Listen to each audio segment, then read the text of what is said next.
Olá, no boletim diário dessa semana estamos recebendo a doutora Priscila Vieira. Este aqui é o vídeo de número 2. Se você não acompanhou o primeiro vídeo, eu super recomendo, independente da plataforma que você esteja, mas que pause este aqui e volte lá no primeiro, porque foi esclarecedor o vídeo. Por favor, vá lá e confira. E neste vídeo de número 2, nós vamos falar e esclarecer. No primeiro, nós falamos aí sobre a marca na proposta, né? Creio que agora colocamos uma pedra neste assunto. Mas, por favor, doutora Priscila, isso aqui é recorrente também. Os licitantes ficaram com muita dúvida aí com a implementação, né, do novo decreto com relação aos documentos complementares, né? Em qual momento eu devo subir? O que são esses documentos complementares? Você poderia esclarecer para a gente, por favor, doutora?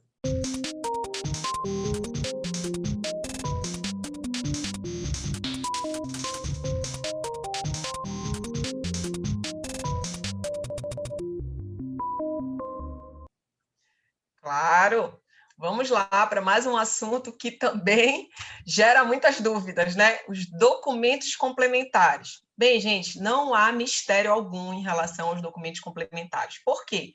Porque o decreto 10.024, ele veio prevendo a documentação complementar para os seus documentos de habilitação e proposta. Então, quando a gente fala em documentos complementares, o próprio nome já explica aí para que servem esses documentos. Eles servem para títulos de complementação ao que você já juntou lá no prazo estabelecido para o seu anexo de proposta, o seu anexo de documentação. Qual o prazo? De 8 dias úteis, no mínimo, para o pregão eletrônico, né?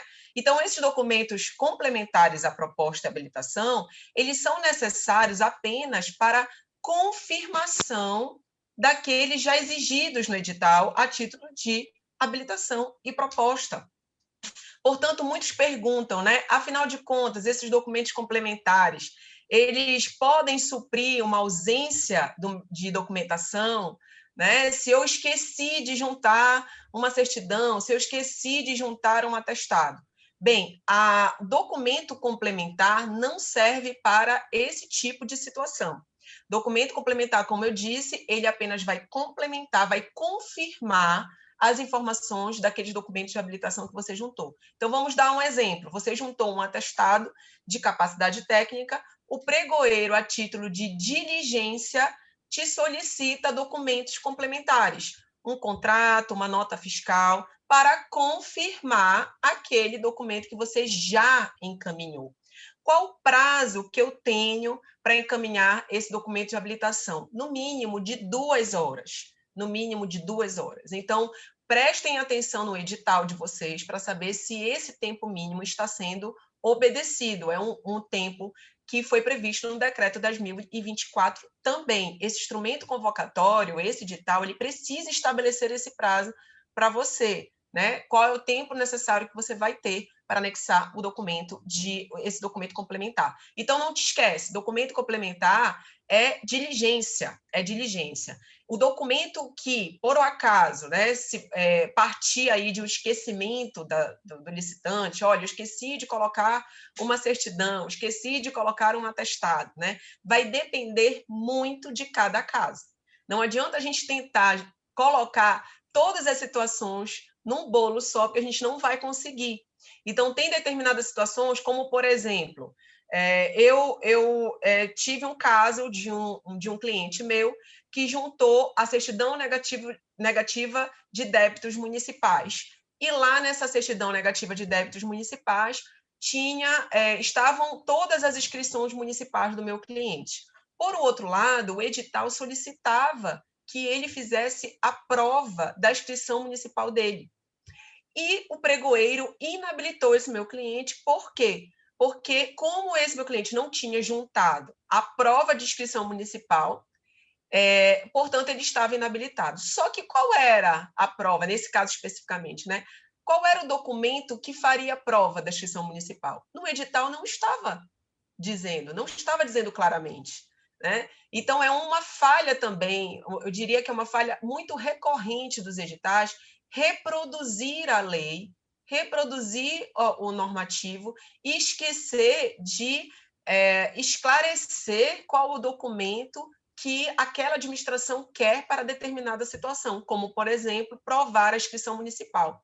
Ele, na verdade, inabilitou, motivando que o documento que corresponderia à prova de inscrição municipal era uma ficha de inscrição municipal. Só que a gente percebe que esse julgamento saiu da cabeça do pregoeiro, porque no edital não estava lá. Né? Então, foi um julgamento subjetivo da parte dele, e não objetivo, que é um dos princípios das nossas licitações, é o princípio do julgamento objetivo, né? Da vinculação ao instrumento convocatório. E nós ganhamos esse recurso exatamente porque, apesar dele ter juntado um outro documento, né? Aquele documento constava da informação que ele exigiu no edital, no caso, a inscrição municipal. Né? Então, a gente tem que ter muito cuidado, o licitante, principalmente, precisa ser muito diligente, precisa ter cuidado nesse momento, exatamente porque esses documentos complementares não vão suprir, a princípio, eu diria, né, um documento faltante. Né? Então, vamos supor que, nessa situação que eu comentei, o pregoeiro não inabilitasse sumariamente o licitante, mas sim solicitasse a ficha de inscrição municipal para complementar aquela informação da certidão negativa de débitos municipais. Por que não?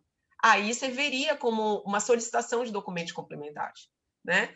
Então, da mesma forma, em relação a outros atestados, eu diria que a gente caminha para uma simplificação, né, desse processo de habilitação. Cada vez mais nós estamos inseridos numa sistematização dos documentos, das certidões, elas ficam aí disponíveis na internet. Não há, porque meu sonho, posso dizer meu sonho? Por favor. Meu sonho é que um dia ninguém precise mais juntar documentação num processo licitatório. Que a gente tenha um sistema de cadastros firme, né? Já temos um protótipo, vamos dizer assim, que é o SICAF, mas que a gente aprimore, né? Lapide mais esse sistema de cadastro para que um dia o licitante apenas tenha que ofertar o seu preço. E ainda assim, ainda tenho outro sonho em relação a isso, que um dia ele não precise acompanhar a sessão pública desde o início, não fique lá ofertando lances, que eu acho desnecessário. Pregão eletrônico presencial, né? É um pregão eletrônico presencial, como você falou. Por que não parametrizar esse lance? Também é um bom assunto para uma outra conversa, né? Com certeza. Ô, doutora, mas aqui eu tenho que te falar que, além do Ricardo, você tem mais 51 pessoas que estão sonhando junto com você aí para chegar realmente o uso efetivo aí da tecnologia, né? Hoje um smartphone a gente carrega praticamente a vida, né, no bolso, e por que não trazer isso para contratações? Contem comigo aí para essa bandeira, porque realmente a gente precisa pensar fora da caixa, né? Com certeza. Doutora, o relógio não está me ajudando muito, mas eu tenho que mencionar aqui, você fez menção aqui, não é a primeira, praticamente eu acho que todas as mulheres, né, que nós entrevistamos aqui este mês, tocaram em tese aqui no mesmo assunto aqui, que é a boa leitura do edital. Então, eu não posso deixar de frisar aqui também no seu vídeo sobre a importância dessa leitura e por quê. Por exemplo, o seu cliente aí, ele estava muito bem assessorado, né? E quem, a grande maioria, acaba tentando fazer aí a licitação sozinho, na correria, telefone tocando, um caminhão que quebra na rua, a internet que está ruim, alguém batendo lá na porta do escritório dele, e ele não faz essa boa leitura. O seu cliente estava bem assessorado, obteve o sucesso, fez valer aí o direito dele, né? E quem não está? Está aí a importância, né, de uma boa leitura do edital, contestar no momento correto, né? Mas como você bem disse, talvez esse a gente tenha que fazer num novo encontro aí. É bom que está ficando muito assunto aí para trás, aí para que a gente possa bater um papo. Doutora, foi esclarecedor, tenho certeza que para o licitante agora ficou mais claro o que é documento complementar, né? Porque isso no começo gerou muita dúvida, não é mesmo? E só posso agradecer mais este bloco aqui com você. Peço novamente para que coloque aqui o seu Instagram, porque tudo isso que nós estamos falando aí tem um complemento lá no Instagram da doutora Priscila Vieira, né? Então, este aqui é o vídeo de número 2. Não deixe de acompanhar essa trilogia com a doutora Priscila Vieira. Muito obrigado até aqui, doutora. Obrigada.